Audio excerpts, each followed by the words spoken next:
Hey everyone, you are listening to Beyond the Ring podcast. I am Tejas. This is your SmackDown and AEW Rampage review. Guys, before we get into this review, make sure to hit that like button, subscribe to my channel, and don't forget to hit that notification bell. So let's now get into this review, guys. So we began with the SmackDown show. SmackDown show this week began with Edge kicking it off and Edge's Rollins storyline. We know that this is such a gold and fantastic storyline going on. One of the best feud, the long-term feud that WWE has done it very correctly and very fantastic manner in a very fantastic manner. And Ed says that he's going to end Seth Rollins, and he also stated that he actually came close to he's one of the guy who's came close to the edge, like edge actually said that, and he ends up with that he's going to end him with his and he actually said, I'm going to scar your soul, and that you can never ever heal from, he says. And that was the ending with an emphatic statement and with a very great. And we know how Edge actually puts on great promo with 100% conviction, and this was just fantastic. And it was a great promo. And yeah, so began the show very well. And then we got the first match, Finn Balor versus Sami Zayn, King of the Ring tournament semi-final match. Yeah, hoping to be a good match, I thought about when I was going into it. So it was a good match, pretty good to be precise. It was fun, I would say. In a TV environment, it was great to see, it was okay to see, I would say. And Balor was my choice, and Balor came back in the end with double stomp. With multiple double stomps and pair of running drop kicks, and then went for the coup de grace and scored the victory. Finn Balor is on to the finals, so we now have either Xavier Woods or Jinder Mahal. I think so. Jinder Mahal is could be the choice because Finn Balor is the face superstar, so we need to have some heel, and we shouldn't be shocked to see if Jinder Mahal actually gets a victory because he actually fits that moniker very well. Both of them actually, Demon King, Finn Balor has that gimmick, as well as Jinder Mahal, who is also known as the Maharaja. So yeah, so that's there. So a good TV match for me, I would say. And next we got video package hyping up Drew McIntyre coming to SmackDown next week. So yeah, so the draft is going to reflect from next week. And yeah, even Sheamus is also coming next week, so pretty interested to see what's the booking for Sheamus would be. I'm pretty interested to see if they are going to have that Sheamus versus Roman Reigns storyline. I would be up for it. I would not be very like sure about it because Survivor Series is coming up, so they may be building up to the Drew McIntyre, the Biggie match, and the Drew McIntyre side storyline going on for the January pay-per-view, the day one pay-per-view, because we don't have TLC pay-per-view, as we say. So next we get to video package of Paul Heyman's segment with Brock Lesnar and Roman Reigns, and then we get to Naomi. Naomi had her entrance. Naomi versus Sonya Deville. So they didn't actually hype up that much that that Sonya Deville is going to wrestle, and but they surely kind of said that we are going to see. Only match. This is the only match that we are going to see first time ever after yeah, the authority figure is going to be wrestling. So yeah, no, Naomi versus Sonya Deville, but there was a rumor as well that this is going to be handicap match, and that was it. Shayna Baszler, who was actually drafted to SmackDown, she actually made her, you can say, yeah, it's her debut, I think so, on SmackDown. So Shayna Baszler and Sonya Deville had a handicap match, kind of putting on great sympathy on Naomi, you can say. And no one came to actually help her. So that was it. And Sonya Deville versus Naomi, this need to happen. I don't know when, in Survivor Series or something. Make it happen, man. I have a great build up to this, and I'm sure that this is going to be another show stealer, you can say, if they actually book and if they actually have a good storyline into it, I would say that. And yeah, so yeah, then we go to Hitro video package, and Hitro is also coming up, I guess, next week maybe. And then we got Edge, Seth Rollins actually, and before that we got Sasha Banks delivering a backstage promo because Becky Lynch was Sasha Banks. This was the main event, and we know that this week SmackDown was 2.5 hours. This was a supersized edition of SmackDown, and 30 minutes commercial free, last 30 minutes commercial free, and was going up against Rampage. So competition as well, first time war going on. So that was very fun, and yeah, even Sasha Banks actually hype up with her. It's clobbering time using the CM Punk that line he uses. So yeah, so that was pretty fun to see, and I was pretty excited to watch both the show. But I did watch SmackDown first. I can't watch both the shows because I want to focus at one. So if Rampage would have begun in, I would have seen Rampage. SmackDown actually began before, so I actually finished the SmackDown and then watched Rampage. Like meticulously, I watched it then. And then Seth Rollins R2, Seth Rollins got into the ring and he said that he's very happy because he's not Edge light anymore, as Edge said. And Rollins said that Edge was he's not afraid of the Hell in a Cell structure, and he has more ample experience than Edge, and he know the vulnerability of him. And also it was a great promo as well from Seth Rollins as well in his own character. And this guy, man, Seth Rollins, what in whatever I mean the character or whatever character or storyline he does is such a gold, man, such amazing guy this is. And yeah, I'm great, man. I mean, yeah, highlights. Then we got Queen's Crown opening round matches was the highlights we shown, and then we got the semi-final match, Zelina Vega versus Carmella. So kind of a friendly competition that was going on. That you should not put your mask, and I'm not going to harm you or something. But Carmella actually kicked her, so Zelina Vega actually got angry, and then she actually was going for to have that mask again, but Liv Morgan was there who actually held up her mask. So that's created an opening for Carmella and rolled up, and opening for Zelina Vega actually, and rolled up. Zelina Vega got a victory. Kind of, you can say Zelina Vega was the face here, but Zelina Vega is going to the finals. Yeah, maybe she could be also, but there's a high chance of Shayna Baszler actually getting the win, and Shayna Baszler getting the win should be the booking, I think so. And yeah, Shayna Baszler do drop. This is going to be on Monday Night Raw, the semi-final match of Raw side. So yeah, my prediction is Shayna Baszler. Shayna Baszler versus Zelina Vega. Shayna Baszler becoming the queen of the crown. And this thing, man, you didn't do it well. And you should not do it well after this, I think so. But again, next we saw Sheamus video package hyping up next week is coming. Happy Corbin. I mean, it's just a dumb ass thing, man. Like, why did they do this in a war situation? I don't know. I mean, I was just laughing. These guys just laugh at each other and just do nothing. And yeah, for nothing they laugh it. And I was even laughing. So they are at least making me laugh. That's I would say. Rick Books interrupted them, and Shinsuke Nakamura comes up, and Shinsuke Nakamura, and then we got Street Profits joining, kind of, and Street Profits. I think so. This is the last time we are going to get Street Profits on SmackDown because they are drafted to Monday Night Raw. So that was a fun thing that they did. Yeah. So then we get to Jimmy Uso, Jey Uso. This was a setup for this match. Jimmy Uso, Jey Uso was a Street Profits in a street fight. So this wasn't confirmed last week. This got confirmed actually. I think so in the show when the show was going, I think so. Yeah, they hyped up this match when the show was beginning. So this was the one of the matches that I was waiting for. We know that how much of these two superstars actually have gone through multiple matches, and great storyline actually they have put upon. And we know Montez Ford versus Roman Reigns, they had a match as well. So kind of using that story as well into this match. Anyway, man, this was just a great match. They didn't need to have the street fight stipulation because they didn't use that much street fight kind of equipments, you can say. We saw table broke, and then we saw some chair shots, and that's it. And we saw Dudley Boys kind of phrase, get the tables by four, and that was fun. Yeah, overall this was a very fun, enjoyable, great match, I would say. And not a very great, but it was very good match, I would say. Yeah.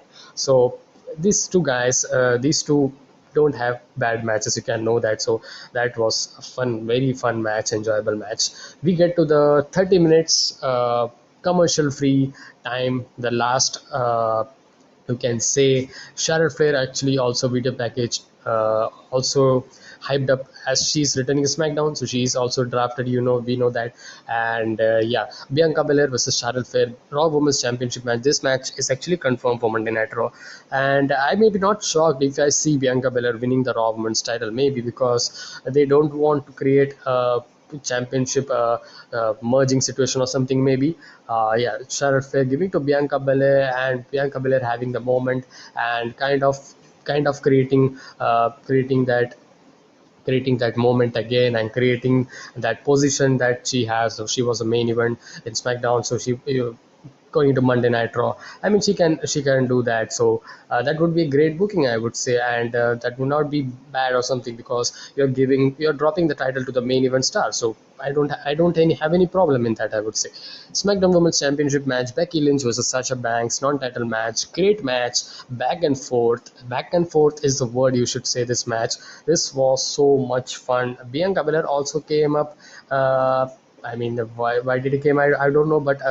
Not she didn't make that much of a distraction, you can say. And she don't actually brag about she's a face superstar, so she don't brag about kind of in a commentary. So that didn't actually take away from the match. The match was very enjoyable, very fun, a great match. And yeah, what we expect from these two women, they actually delivered it to the fullest. And it was great, I would say. And Rampage was going on. Rampage was airing CM Punk versus Matt Sydal at this time. And after that, we had a women's match as well, a Ruby Soho match. I would say that SmackDown won at this side, I would say, because this was the match that I would see if CM Punk Matt Sydal. I thought about that could be a challenger for this match, but no, man, I don't think so. This has too much history. This has too much stories involved in it, and yeah. So for you can say the uh, two of the four horsewomen. So that's more importance there. So I think so SmackDown at this thing won it. And we had 15 16 70 15 16 minutes match, I think so.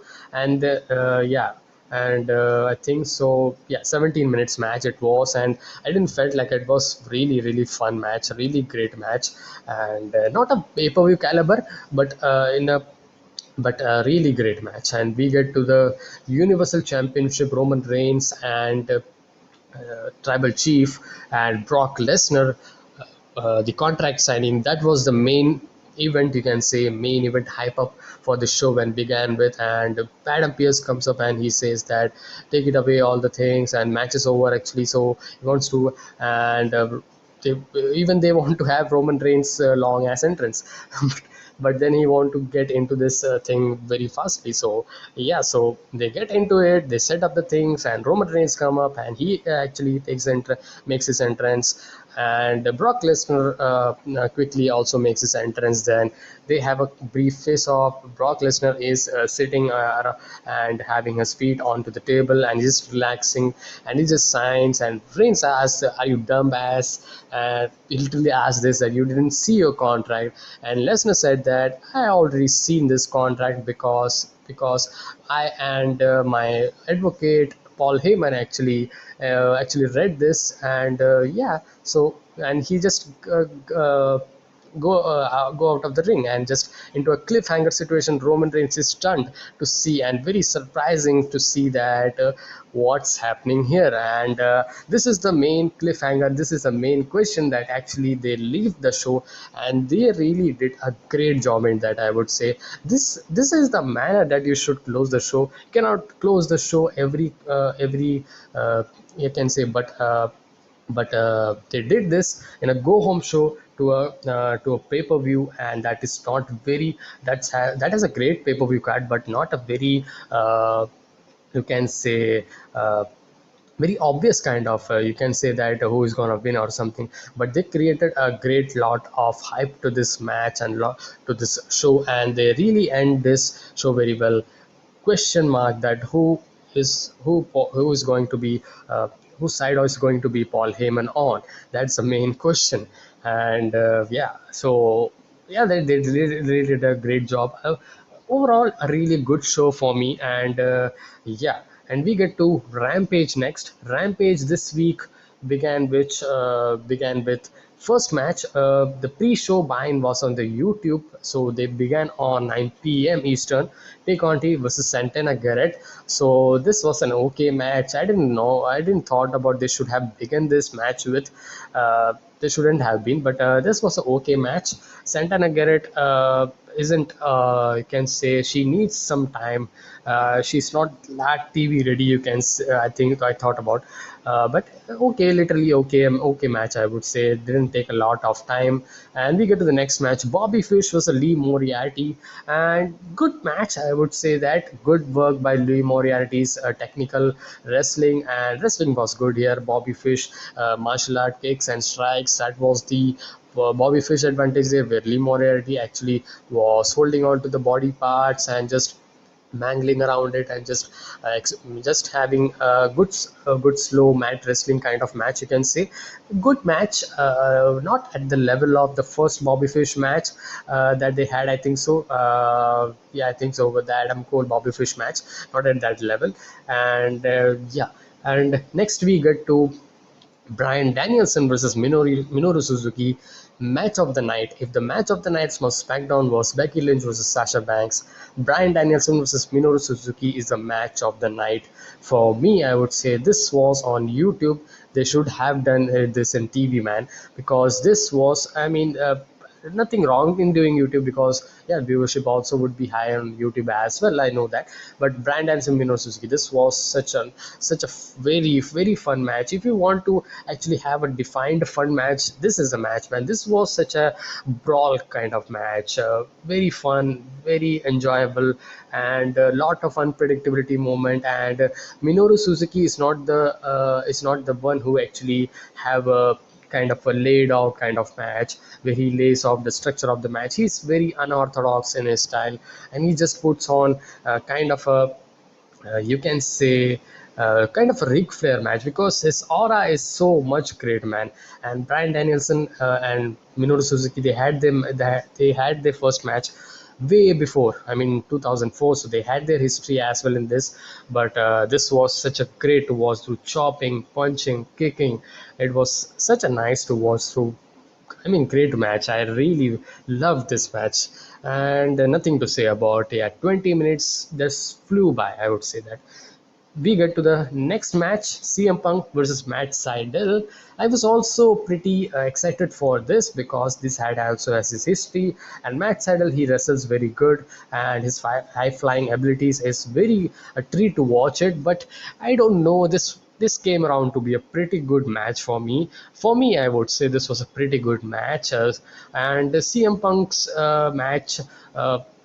One of the weaker match, you can say, not the weakest, but the best match that CM Punk till now is the Darby Allin match. I would say that no match have actually have surpassed that. We can say that that's a pay-per-view level match. Yeah. And apart from that, we had the Daniel Garcia match last week. That was better than this, I would say. This had a lot of dead air. This had a lot of pauses in here and there. So that kind of took it away from this match for me. But it was a good watch for me, I would say. It was not a bad either.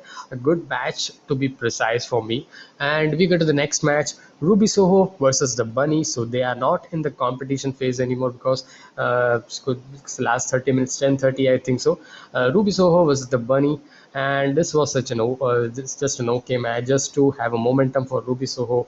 Yeah, have a sympathy, have a face reaction for Ruby Soho. Yeah, so the mood around this show, I mean the crowd response to the show was amazing. And especially the Danielson and Suzuki match, that was such a great.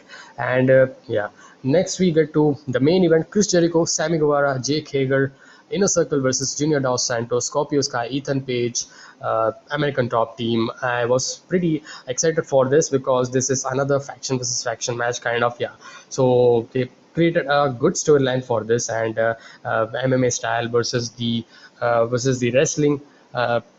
wrestling and the most supported faction in the AEW, you can say. And this match was just fire. This match was very fun, to be precise, very entertaining match. You not actually think about the selling and all into this match, because it's a multi-man match, and it didn't have a lot of spot kind of thing, you can say. And Junior Dos Santos also did a good job in this. I mean, this was the first pro wrestling debut for him, so that was nice, I would say. And they really did mesh with the team very very well, because of the storyline that's going on. So that was also great. And Jake Hager, Junior Dos Santos face off was tagging out each other, so that was also good. One of the highlighting point for me. And in the end, we know that we actually knew that Chris Jericho is going to be taking a break, because he's going to have the Fozzy tour on November to December. So he's going to take a break. So they kind of have written over, you can say that, because after the match, it distracted actually Paige Van Zandt, the MMA star, actually distracted when Masvidal hit a knee while ref was not seeing and pinning Jericho.